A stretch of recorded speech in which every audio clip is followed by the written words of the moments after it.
Bienvenidos al cuarto seminario web sobre Welcome to the conservación fourth de webinar sistemas productivos. workshop Yo soy on shrimp farming. I'm Juanita Fonseca, specialist in conservation for the Wilson Network. Also,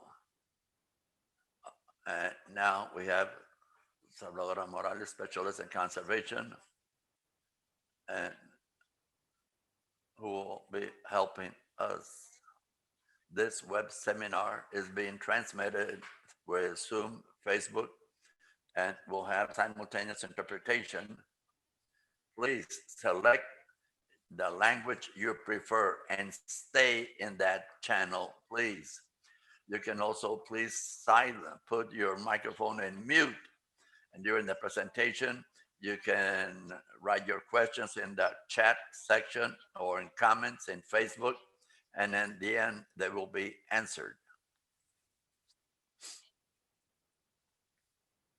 We would like to invite you to keep your mute and camera off, mute. And the purpose of this seminar that we call Conservation of Shorebirds and Productive Systems is to share knowledge and information regarding the important role that the shrimp farms can have for the conservation of shorebirds in different countries. Also to identify the benefits shared between this productive system and conservation, and to promote good practices in shrimp farming. We see that the needs could be different in each country, but the goal is the same, and to try to integrate the producers and the consumers in this conservation steps to improve the habitat for the shorebirds. And today we have the presence of the productive sector, where we will hear about their needs, experiences with the shorebirds, and what are they doing for conservation.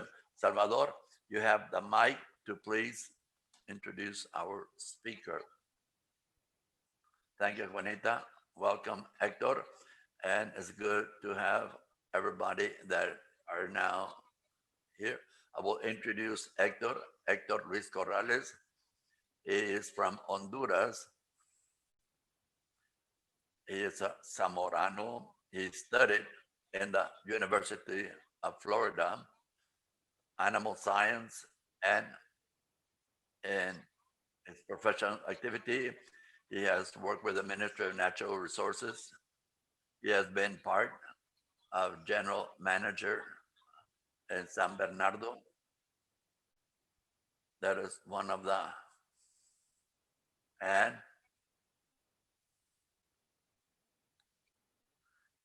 Héctor, silent the mic, please. So then, Héctor is part of the committee for the Initiatives for Wildlife and Standard Development he was vice president of the shrimp farming in Honduras, and he is member of the board of directors of the private sector in Honduras. He has participated in different conferences related to shrimp farming in Thailand, Australia, the United States, and right now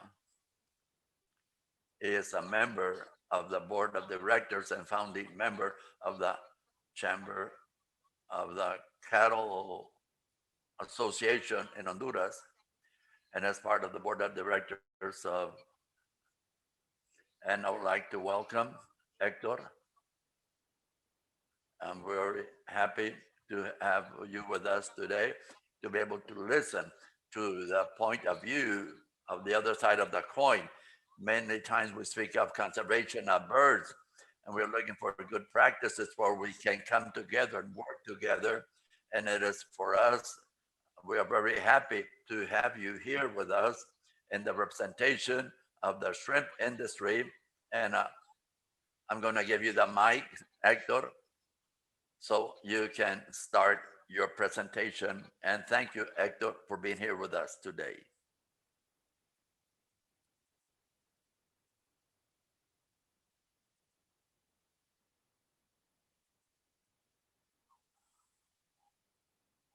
For me, it is an honor and a pleasure to be with you with a bird watcher. Me, I am not a bird watcher. I have never been my hobby at the beginning to identify a little bit the birds that visited us. And I don't know if you can see the screen. Can you see the screen? No?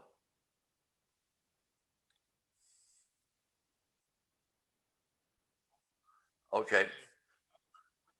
At some moment, I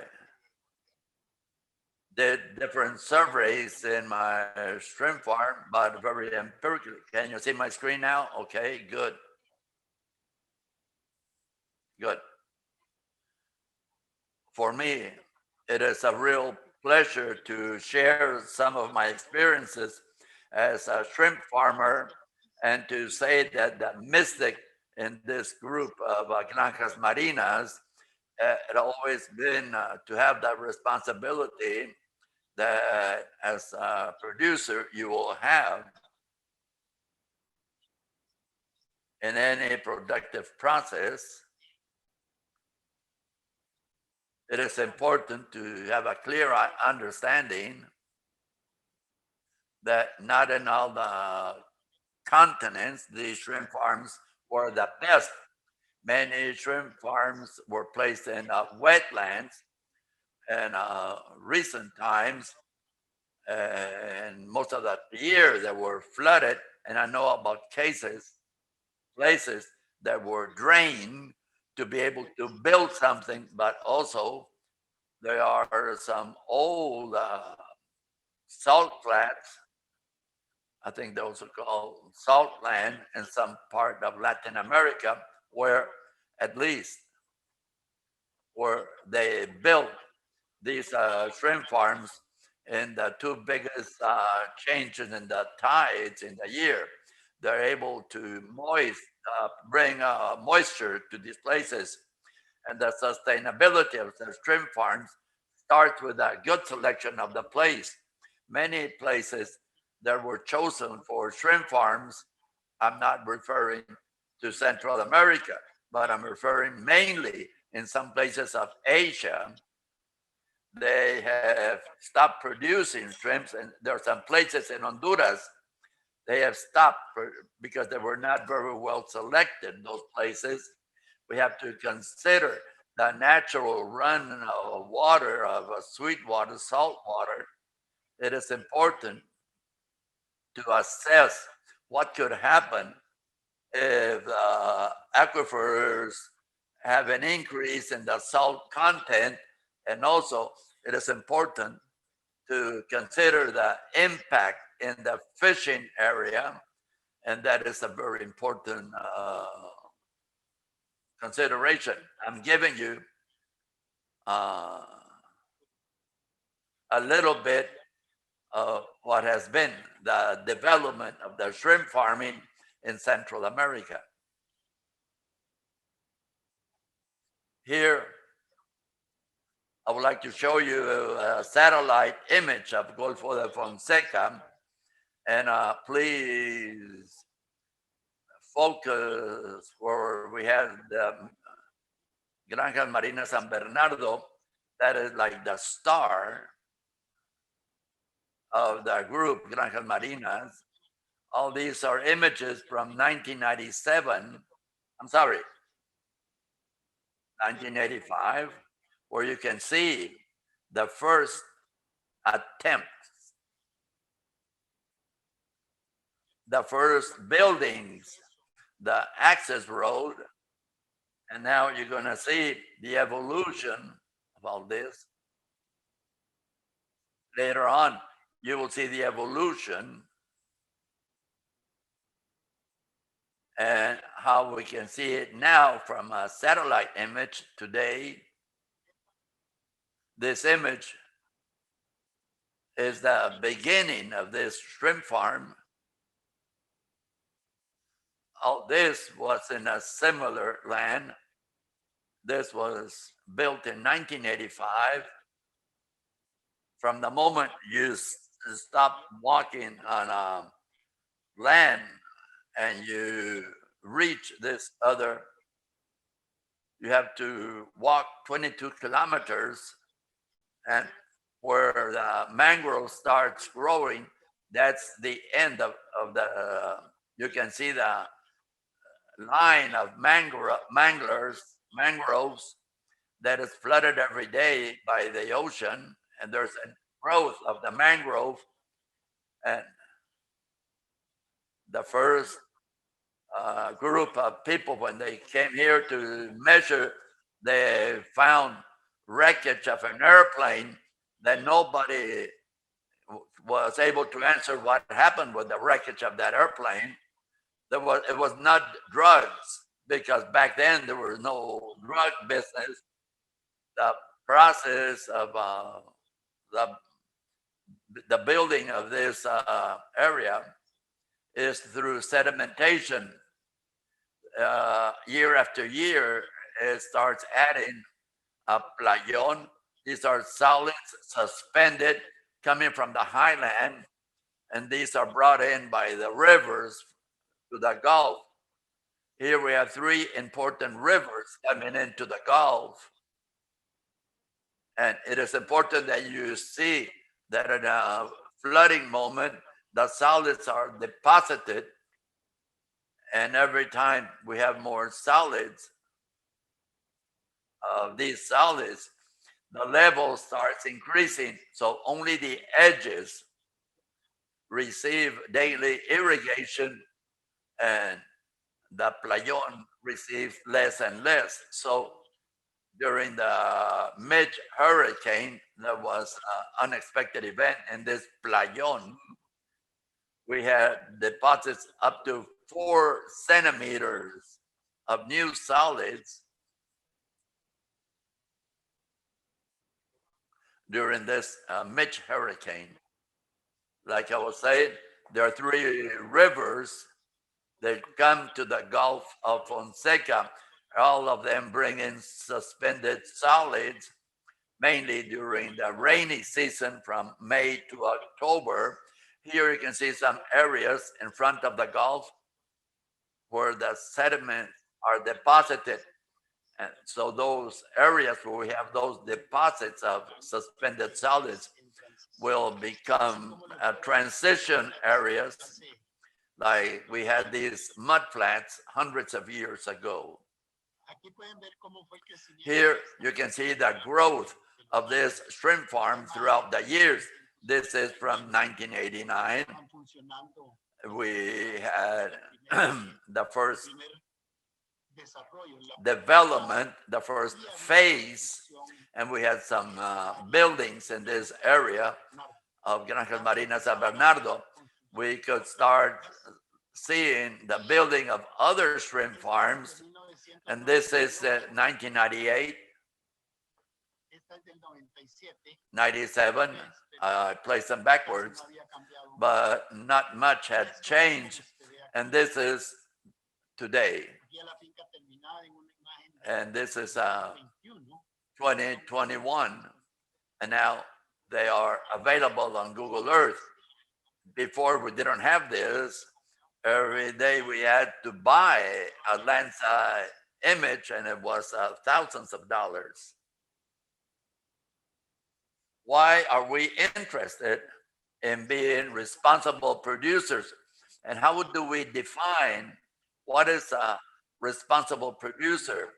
Like I said before, the mystic of the company, as the statement of the company, is to be aware of the responsibility that we must have when we are producing something. The producer should know that every action in the environment will generate reactions in nature. He must be aware of the impact created by the production process. He must measure systematically and scientifically all kinds of impacts.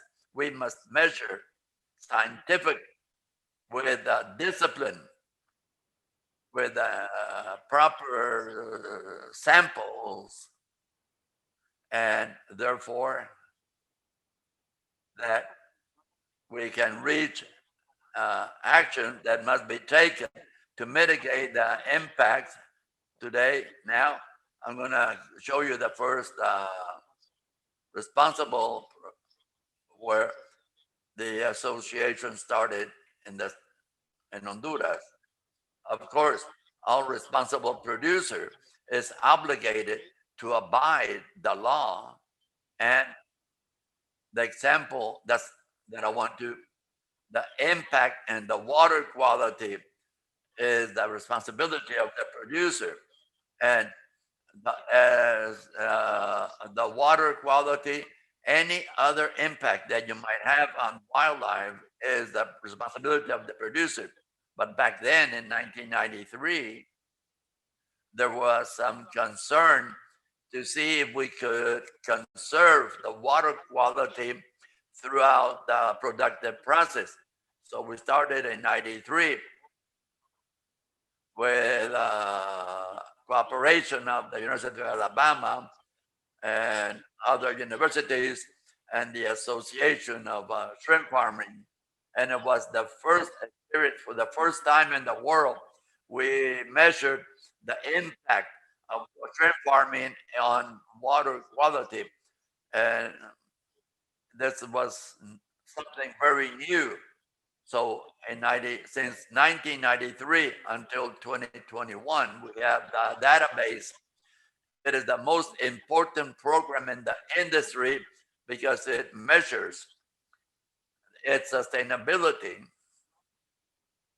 Very important decisions have been taken according to this science. Fortunately, regarding the water quality, we could create a baseline for the water quality, and regarding to that parameter, the industry has been working. When we see what it has been happening with that issue, this is an old image from 1999. Throughout the years, these are the levels of total nitrogen from a survey station, and this is telling us that there has not been any increase in that line.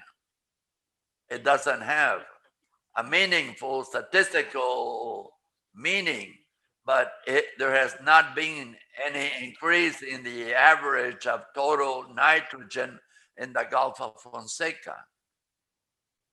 The last review was done last year, and this has allowed us to make very important decisions with fertilization. All this based in comparisons with the baseline is initially established. This is the report from the review done by experts, and this information that was generated by colors, upland, downland, levels of salinity, of nitrogen, of phosphorus, has been the basis for the sustainability of the industry. And you might ask yourselves, why am I talking so much about water quality? This is an example that can be replicated in any part of the production, as long as you design something that is possible and you have the discipline and you have the scientific strictness to measure changes. Producer in Honduras has been recognized all over the world that we are still measuring the water quality, and the producer is still studying what it is the impact. There's an interesting anecdote that is dealing with Mother Nature. Is when you go out for the first time with a girl or a boy, and one of the both wants to go beyond the limit before time. And if you go beyond the limit, you might receive a slap, and that you will have to take some kind of different corrective measures. The same thing we feel with nature. You have to deal with nature with gloves and to see what kind of impact you are creating in nature and how you're going to react. Now I'm going to show you some good practices for construction. One of them, and the most interesting one for your interest, is the construction of walls or the retaining walls.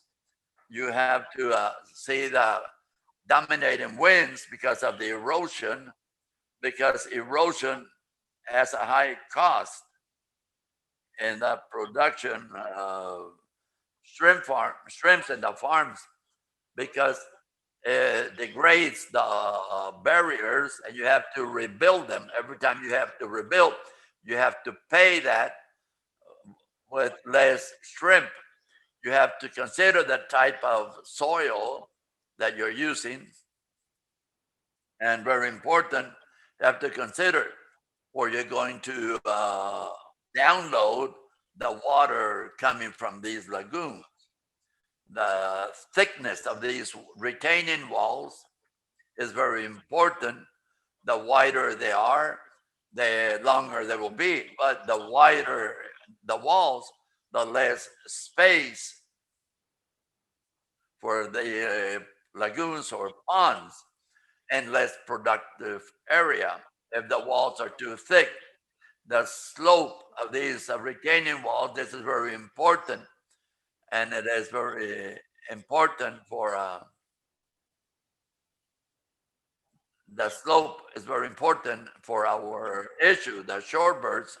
Here we can see differences in the slopes of these retaining walls. This is one of the car or the vehicles will be on the top, and this will be the slope of this border wall. This is not advisable. This doesn't have much slope, more damage by wind, and will not build a beach. The bigger the slope, the edge, more effect of the wind, more obstruction by the wind, because the wind will build waves, and the size of the waves is proportional to the depth. So the damage will be greater, and you have to rebuild it more frequently. What we recommend is a long slope that has less damage by wind. There are less waves, and we have some kind of beach. We have seen then in these kind of walls, we have seen that they are visited by birds. Now I know there are shorebirds and some birds that are not shorebirds. Before that, I didn't know, not even that. And now I pay more attention every time I go to the farm, and we have seen that different types of birds have been in our shrimp farms. This is in one of the ponds that is in the process of being emptied. Here you can see a pond that was just harvested or in the process of being harvested, and we see the presence of many birds. So then I believe that to make a comparison with the effect of the water quality, we should be clear understanding and have a baseline shorebird population that will be very difficult to know what was there before and what do we have now. So this was there a baseline of shorebirds before we built the shrimp farms? Here, the eggs with a proper camouflage, and here a chick in one of the edges of a pond. The habitat for the shorebirds after we develop it, if my memory says no, but but these are just anecdotes. My memory back then, the first phase of development, we never needed any kind of environmental impact study. Now we need one. The audits for all certifications are always present.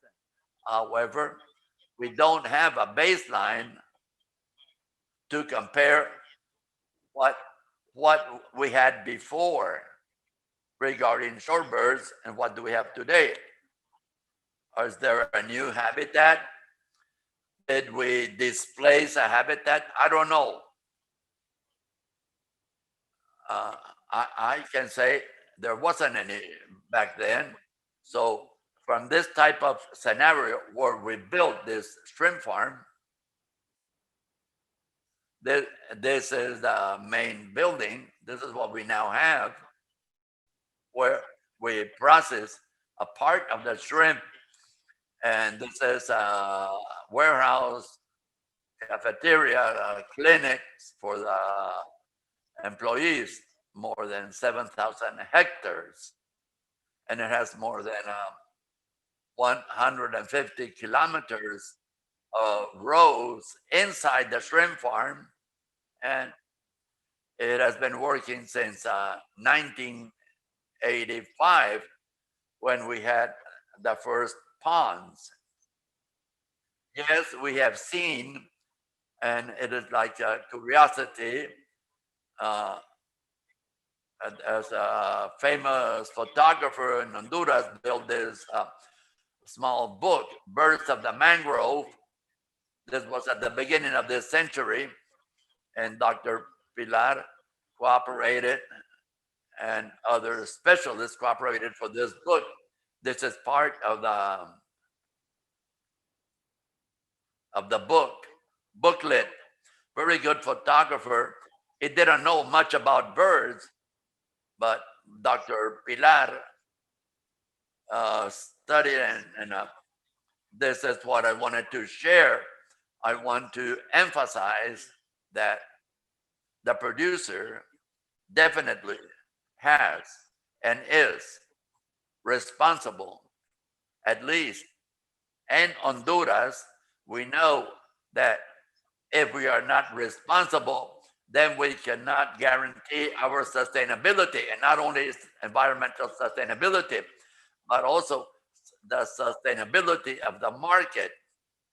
We have certificates that have opened premium markets for us just because we have complied with the mandates of our customers. You cannot produce shrimp any way you want. You have to produce shrimp now in the way the customer wants it. And the customer wants the environment to be respected, the society to be respected. And that is our statement, company mission. That is why Grupo Granjas Marinas has a niche in the European market and in the US that everybody wants to have. We need to establish baselines to be able to continue measuring what is happening with the birds. The more time we take to establish the baseline, if we don't have it, or places like this one that doesn't have any vegetation, we have to do something to establish the baseline. And the industry in Honduras wants to participate and to collaborate to reach this goal. I would like to thank you for paying attention. I would like to thank you that you allowed a non-bird watcher to participate with you. But yes, we are very interested and to continue with this issue. This is part of the packing assembly. More than 700 people are working, and more than 50% are women here. Lots of labor is 22. I like it because the money the women make here, that reaches the home, and then the money you give the man they go to the bar, to the canteens. The woman is more concerned, more responsible for good food eating and education, eh, almost always. But yes, it has a more direct impact in the society. Thank you so much for your attention, and I'm ready for questions or for any debate or discussion you might want. Thank you so much for your paying attention.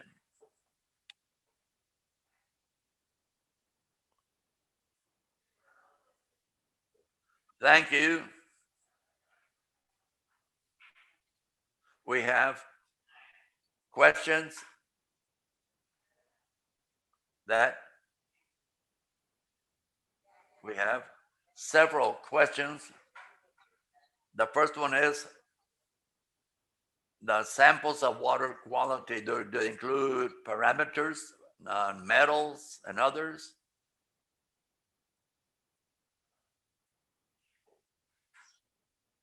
Yes, we sample metals and heavy metals, not as frequently as we do for chlorophyll, nitrogen, phosphorus, and pH, salinity, but yes, it is a requirement, mainly from Europe, to sample metals, heavy metals. Yes.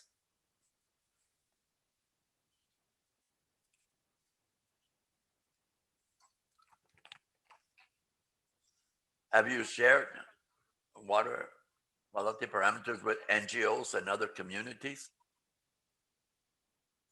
Shared by all means possible. It is public information. We have always provide this information every time we have a report to the authority in the country, and the lab is a public place where everybody has access to that information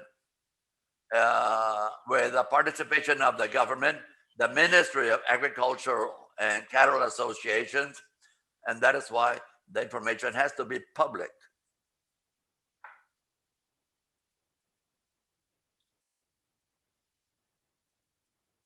Second, next question. What has been the impact in the water quality at the source of these local communities? There has not been, because of the type of the soil and the place where you have the shrimp farms. The water pollution, water for human consumption, mainly the aquifer in the area, it has happened in places in Asia where some shrimp farms in Asia drill wells and they bring in sweet water to regulate the salinity of the ponds. We do not do that in any place in Central America. We pump sweet water because when you get more sweet water out or fresh water and you're close to the beach, that is then by filtration, the water from the ocean will make those aquifers salty because of the type of land where you develop the shrimp farms. It is mud, classified langa. It's a type of mud that does not allow the filtration of fresh water from the playon toward the aquifers and solid land. One final question from how willing is the shrimp farm and working together with the community for the conservation of birds and the issue of water quality? These questions, when you read the reports of these NGOs, many times there are complaints because of the water quality, because the shrimp farm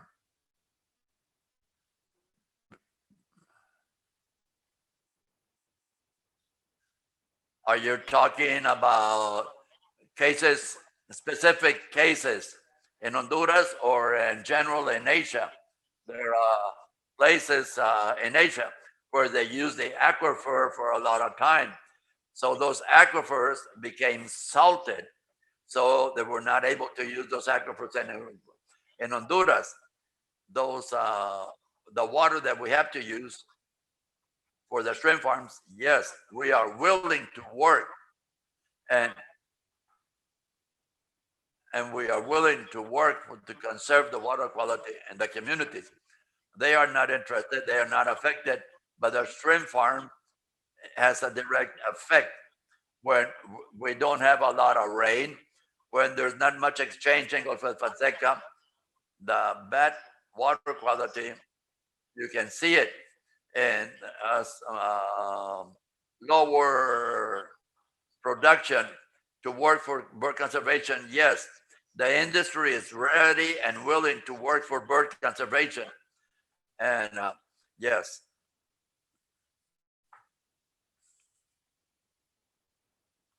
Thank you.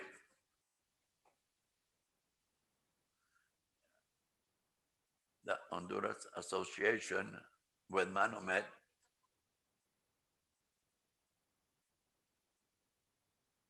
that will be next week. And from the different countries, they will be counting birds in the shrimp farms to have a more updated photograph and the opportunity of having more information. With a question, Salvadora, regarding permission to access the biologist.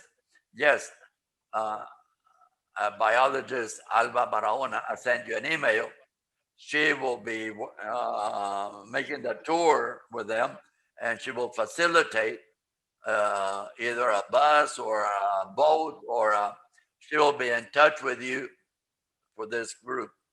Thank you.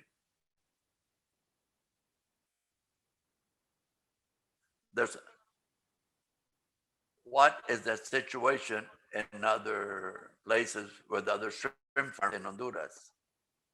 Very similar, very similar. Yes, I can say that maybe it started. I was the pioneer in this issue of being certified and making a commitment with the environment with Grupo, Granjas, Marinas. And that is why we have been at the forefront.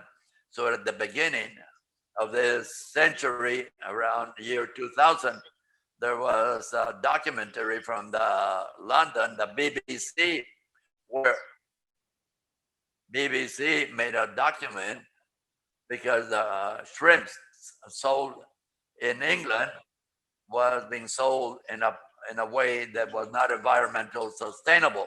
So there was a specific report on shrimp farm San Bernardo and our position. You're going to make a document with whether we collaborate or don't collaborate with them. So an accusation from an environmental organization in England that created a threat for the market and for the shrimp farm was the best marketing tool, because the BBC documentary, everything is in YouTube. The price of comes, you can see it. It is very interesting to see it. It is like seeing a National Geographic video. See it, please see it. The price of comes, the price of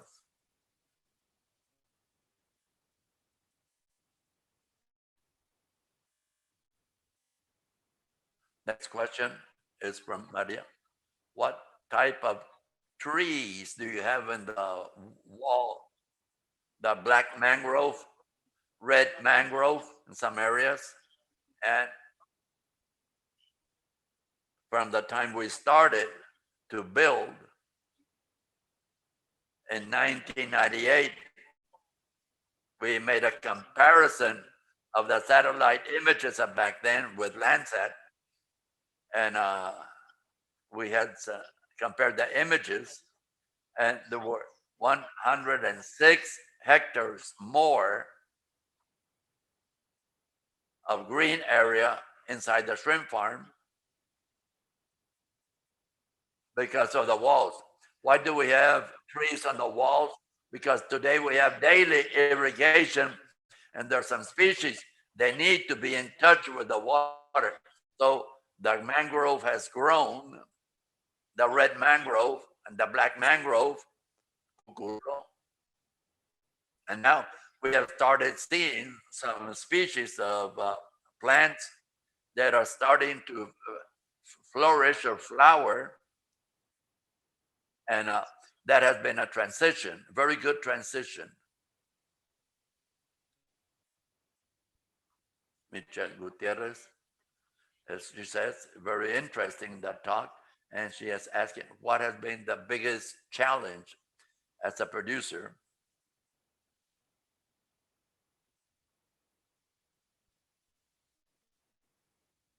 The main challenge for the producers has always been diseases, and the diseases will always be present.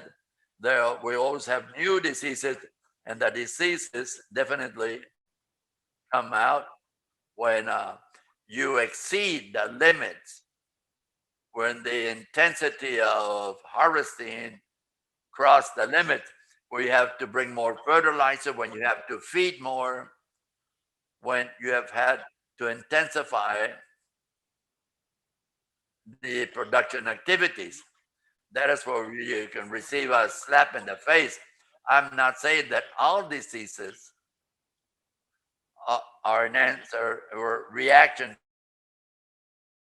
I'm convinced that the diseases are there and they come out when the environmental conditions are those required. In any part of the production process, every time you have, like in New York, more humans, like in New York, the consequences are very serious because there are more hosts to jump for the pathogens to come out. And every time it happens, you have more mutations. But the main challenge is the health of the shrimps. And that goes hand in hand with the water quality, and the good water quality decreases the cost.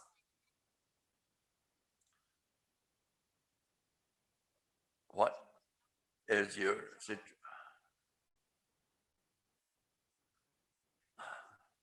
I'm sorry about the question.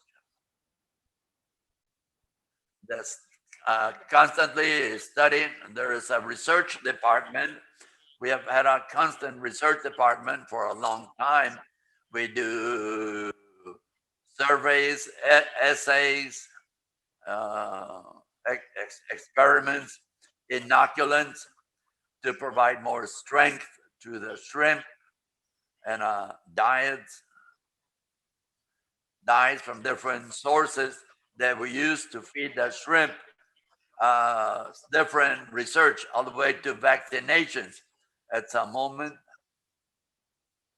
they were developed, but there were some trial and error with some vaccinations. No one was good. They didn't work. The second part of the question. What was the second part of the question? The birds? Yes. What do you think about the presence of birds in that shrimp farm? I love the birds, and whether I like it or not, I cannot do a lot unless I build a net all over the shrimp farm. That is not possible. We have to live with them. There are some birds that eat a lot, and we have a program to scare them away. People after the birds, so they will not feed on the shrimps and the ponds that are being harvested by like other birds. They're eating the dying animals. Like you're taking the pathogens out of the environment. They eat the sick ones, which have pathogens once in a while. those that don't have pathogens, but the type of birds that are they're not, that don't cause any damage are the shorebirds. Those don't cause any damage. They feed at the edges. We have vultures, and I love that we have vultures that also do cleaning anything that is around the ponds.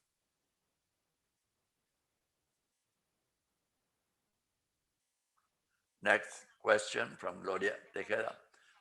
What can we do to guarantee good water quality for the communities around the shrimp farms? I would say where we have the capacity of drilling a well to guarantee good water quality. I guess you're speaking of drinking water. It is part of the social projects that we have, CONOSUR, that is the foundation, the association that's created different clinics in the communities surrounding the shrimp farms. So this can be done with for every pound exported, there's a certain percentage that goes to a common fund, and we finance good drinking water for schools, training for women, for different people. Yes, the greater responsibility, and that is why we have always wanted to involve the authorities, the state authorities. And in many places, we have been an example of what can be done with the community, and then the government follows our steps. I don't know what else I can add.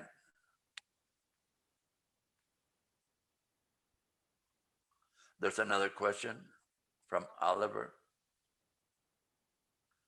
It has to do a little bit. You, as a company, are you concerned about negative impact of the birds in production? Because some companies, or most of them, use different methods to scare the birds away. And I don't know, since 1995, we started a threat for the production, and I refer specifically to the cormorant.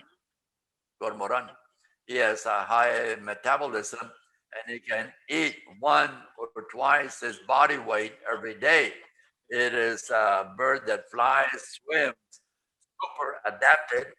In the past, the cormorant was a migrating bird in the Gulf of Fonseca. But when they started finding food all the year in the dry ponds that were easy to catch, it has become a problem. There are a great debate in the United States, in the southern part of the states, Mississippi, Alabama, Louisiana, where the catfish producers that have the enemy, the cormorant, and also the white pelican, they approved a law after many, many years that would give them the authority to eliminate animals that were about to eat in the production areas. That an animal that is about to eat all the animals are about to eat. So where are they going to go? Where they have food? So the law passed in the states kill them. They don't say how many they kill. And the Department of Fish and Wildlife in the states, they monitor very, very closely to see what is happening with those populations. To have a law, an initiative like that in Honduras or Central America, that will be impossible. The first people against it would be the legislators in the United States. You can kill them in the States, but you cannot kill them in Central America. Yes, yes. We are dealing with those birds. And here locally, we have designed some type of launching projectile to scare those birds so they will not eat in most vulnerable ponds. It is impossible to protect 7,000 hectares, but yes, we can protect them, those that are about to be harvested. Somebody raised his hand. Good afternoon. Hi, Toby. I'm sorry. I was confused. I had a different hour. I was on the highway. I had it later in my agenda. I would like to apologize because I just arrived my place and I just opened the. But okay, first of all, I would like to congratulate you together. I think it is important what you are doing. This education process is very important to the different actors in the Gulf along the coast. Really, in these last years, we have had a good relation with Salvador, with the group, and we have learned a lot. I didn't know about the migration. We knew there was some kind of migration, but all the diversity, and we also are to these birds rest in our areas. I didn't know there was a dynamic between high tide and low tide, and that our edges is a place for the birds to rest. And then the low tide, they go here, they go there, and in the Gulf of Fonseca, they go out to eat. So that dynamic we had, and to understand the situation better. So I'm now more conscious, more aware of the importance. Like Toby says, we have to protect it when there's a low tide in the pond. We have to be careful so that the birds will not devour. In the case of birds that are local birds, like they do it, we have learned that they do some kind of prophylactic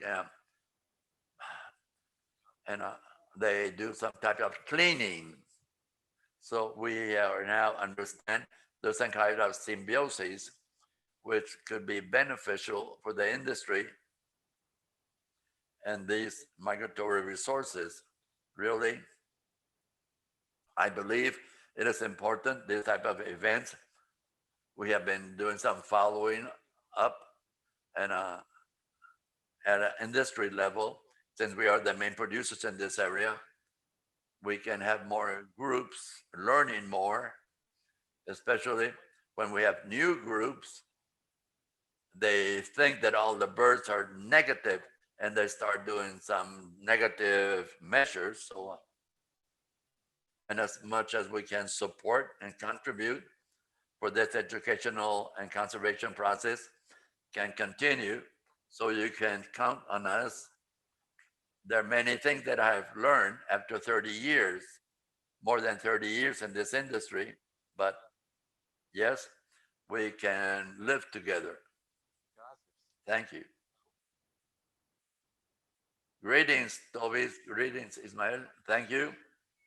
Don Ismael, General Manager of another group, and they have shrimp farms in Honduras and Nicaragua, where we have been finding a great concentration of birds, shorebirds, and we hope that the surveys of next week can generate similar information. So, and for the other shrimp farms, I think we are at the end of our time. We have one last question. I don't know if we have time. Yes?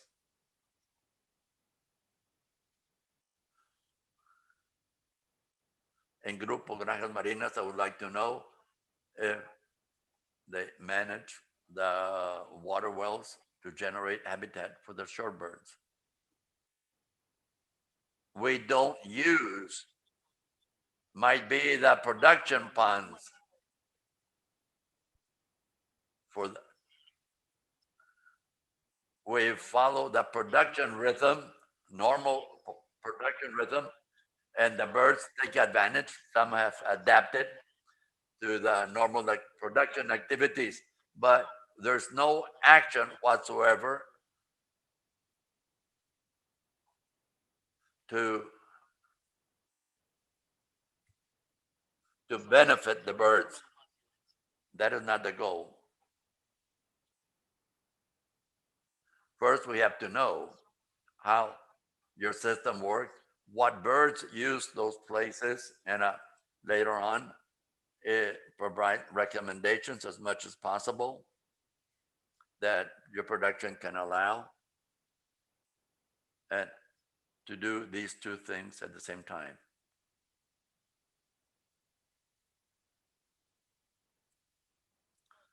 I believe we have arrived at the end. It's about an hour. Thanks everybody who have been with us, and really thanks Héctor, thank you. Don Ismael also for being with us in this last minute. And we are then for next webinar, we will be sending the invitation. We are about to define the next speaker, and we will be in touch. Thanks everybody, to each one of you, for being with us until the end of our webinar, and we will try to see you next time.